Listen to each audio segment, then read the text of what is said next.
Bonjour à tous. Alors aujourd'hui, je vais vous parler du matériel que j'utilise, de la matière première, on va dire, pour faire tous mes petits pendentifs. C'est ce que j'utilise, donc j'ai décidé d'utiliser, c'est la Fimo Air. Donc je vous montre là, voilà. Et donc je vais vous parler en vous parlant donc des avantages et des inconvénients.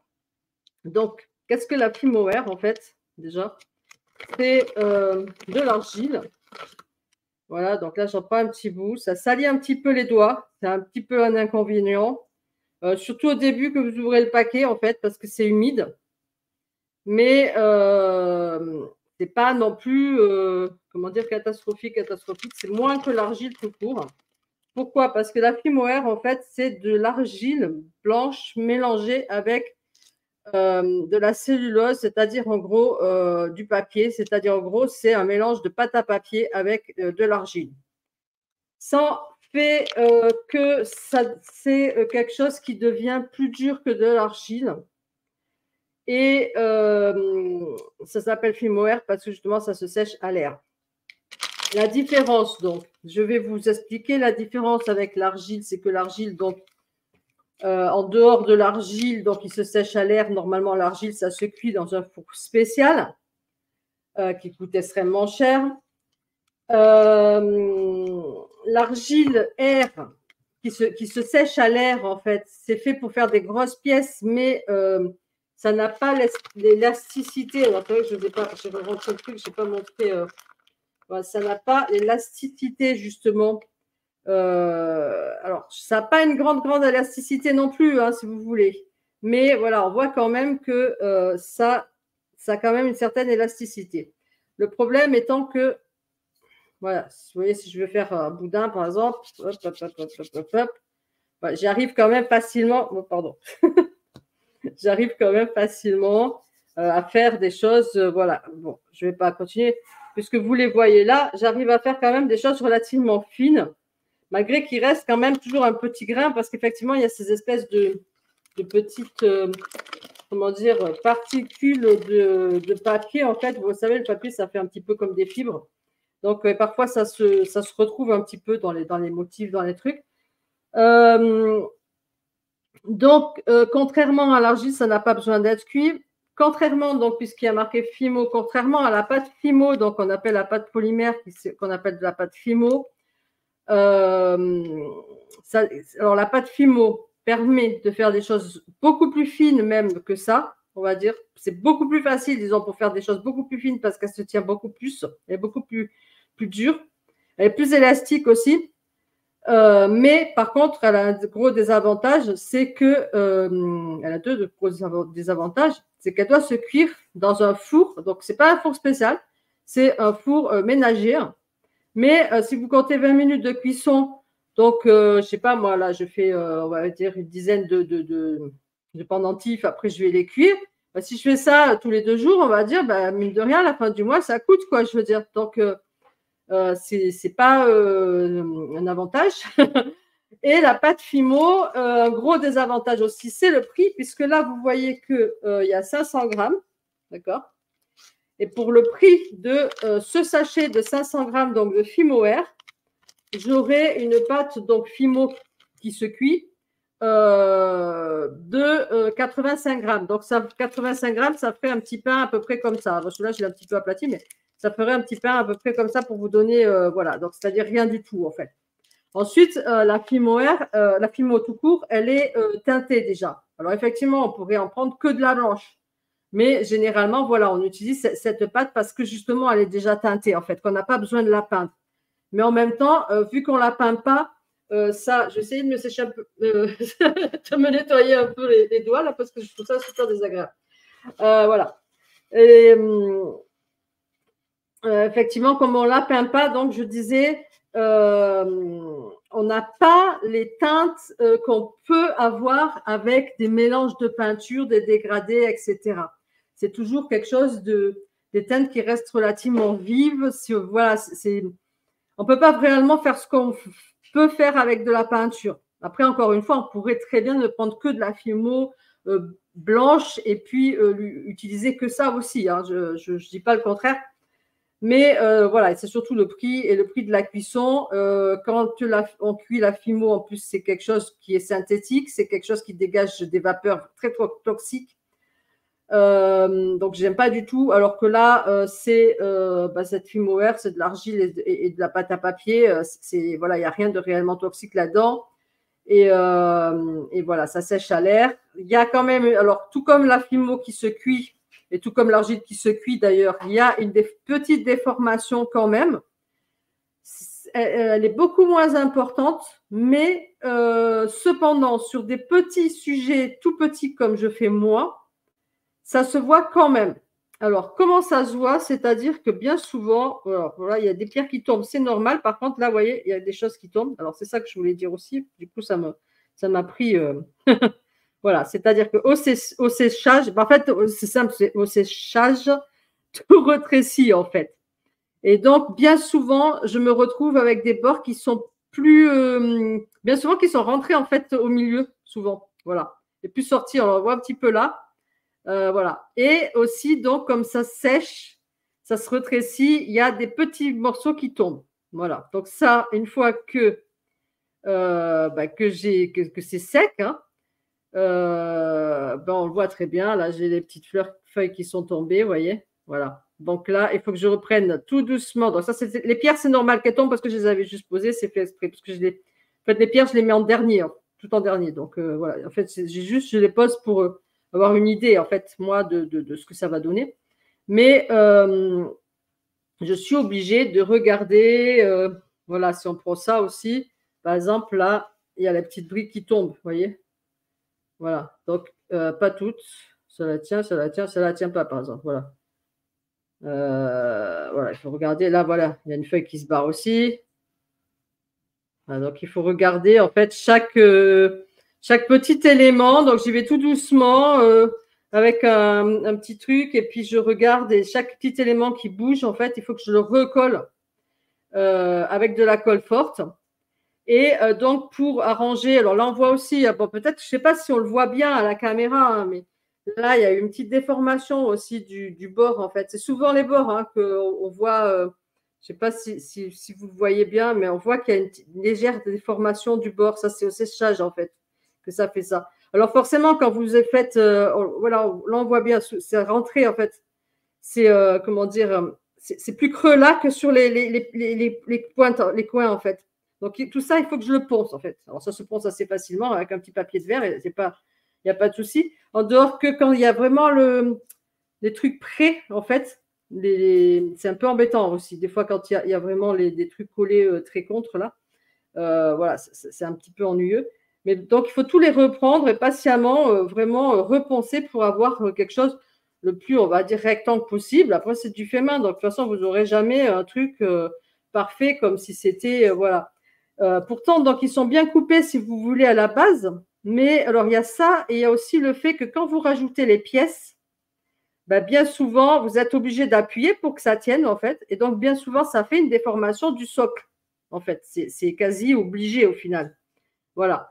Quand vous faites le trou, c'est pareil, il va y avoir une petite déformation, etc. Donc, au final, il faut vraiment à chaque fois reprendre. Voilà, là, je vois que par exemple, c'est beaucoup plus large en haut qu'en bas, en fait. Je ne sais pas si vous voyez. Donc là, il y a tout qui tient, sauf évidemment les pierres, parce que je les ai posées. Mais voilà, il va falloir que je reprenne. Parce que c'est plus large en haut qu'en bas. Pourquoi? Parce qu'en haut, j'ai mis beaucoup, beaucoup de machin, là, et puis j'ai dû appuyer un peu plus fort que de l'autre côté, et puis c'est tout, quoi. Voilà. Donc, c'est un petit peu le problème de cette pâte. L'argile, tout comme cette pâte, ne permet pas forcément de faire des gros sujets sans avoir fait une armature. Moi, j'ai résolu le problème. Alors, tiens, alors là, il y a un truc qui est tombé. Ah, oui, c'est ma queue. Alors, excusez-moi, mais il a perdu sa queue. Voilà. Voilà. Donc, il faudra que je recolle. Donc, c'est pour ça que je vaut mieux pas trop les toucher parce qu'en fait, voilà, il y a des trucs qui se décollent. Donc, voilà, quand j'ai fini, quand tout est sec, Je recolle petit à petit, je vais arrêter de les tripoter. Parce que j'ai fait un par un normalement. Et puis voilà, je recolle tout ce qui est à recoller avant de peindre.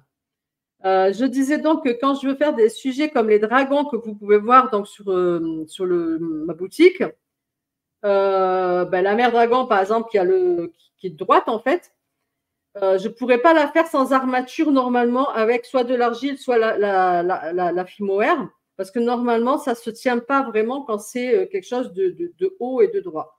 Moi, j'ai résolu justement le problème avec ça. Alors ça, qu'est-ce que c'est? C'est de la pâte à modeler qui sèche à l'air en fait pour les enfants. Alors quand je dis pâte à modeler qui sèche, en réalité, voilà ce que ça donne. Ça donne en fait, on dirait de la mousse. Voilà, ça, alors là, il est sec depuis des lustres en fait. Hein. Ça fait des semaines que j'avais fait.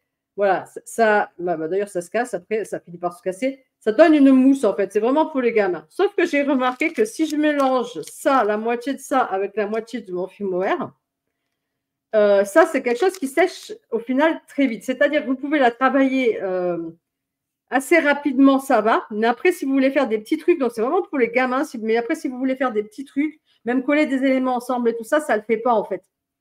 Parce que ça sèche relativement vite. Quand je mélange les deux, qu'est-ce qui se passe? Il se passe que du coup, mon argile Fimo-Air sèche beaucoup plus vite. Mais vraiment très vite, hein, je veux dire. Voilà, j'ai quasiment juste le temps de faire mon sujet. Mais du coup, comme il sèche vite, si je veux faire quelque chose en hauteur, comme justement les dragons qui se font relativement, dont le corps se fait facilement, si vous voulez, parce que c'est juste un serpent au final, un peu plus large d'un côté, mais voilà. Donc la mise en main est très rapide en fait. En mélangeant les deux, ça me permet de pas du tout avoir à mettre d'armature, parce qu'il va se tenir tout seul. Voilà. Après, pour la tête, pour tous les éléments qui se rajoutent, je fais avec la Fimo-Air. À savoir que pour certains éléments, je suis obligée de mettre des petits cure-dents par exemple pour la tête. Je sais que pour la mer, justement, pour la tête, j'ai mis des petits cure-dents en bois, là, vous savez, coupés pour maintenir la tête au corps, pour être bien sûr, en fait. Et ensuite, après, je rajoute, comment dire, la jointure entre les deux, ça se voit. Donc après, je rajoute de l'argile tout le tour pour que ça fasse quelque chose d'uniforme. Mais c'est vrai que je me sers de ça dans le sens que ça me permet de pas du tout avoir d'armature et d'avoir des choses qui vont se tenir toutes seules très vite en fait. Voilà. Donc c'est une petite astuce que moi j'ai trouvée. Parce qu'en fait, j'avais acheté ça pensant que justement c'était plutôt comme ça, c'était plutôt de la Fimo-Air. Et je me suis aperçue que non, c'est cette espèce de mousse dégueulasse qui voilà, ok, c'est peut-être bien pour les gosses. Encore que je pense que c'est relativement synthétique. Ils appellent ça de l'argile. En fait, moi, j'ai acheté ça sur un site bien connu. Et ils appellent ça, ils vendent ça comme étant de l'argile, en fait. Et en fait, c'est pas du tout, à mon avis, je pense pas que quelque chose qui donne cette flexibilité et cet aspect. Alors, vous l'avez pas là, mais voilà, quand j'appuie, je sais pas si vous le voyez, mais quand j'appuie, ça fait comme une éponge, quoi, comme de la mousse, en fait. C'est vraiment de la mousse, quoi. Voilà. En plus, quand on ouvre le paquet, là, je vais pas l'ouvrir parce qu'après, une fois que c'est sec, par contre, une fois que c'est sec, c'est foutu. Hein. Voilà. Mais ça colle vachement au doigt, en fait. Je sais pas si vous voyez déjà comment c'est super mou, le truc. Voilà. Mais quand vous l'ouvrez, donc, ça colle vachement au doigt. Et voilà, il faut le travailler, encore une fois, super relativement vite. Donc, c'est pas génial à utiliser comme ça. Par contre, j'avais fait, donc ça, c'était mon premier test, en fait. Mon premier test pour voir en mélangeant donc de l'argile avec ça. Et voilà, et on voit que c'est super dur hein, comme truc. Hein, c'est du béton, quoi, je veux dire. Ça durcit même l'argile. Hein, voilà.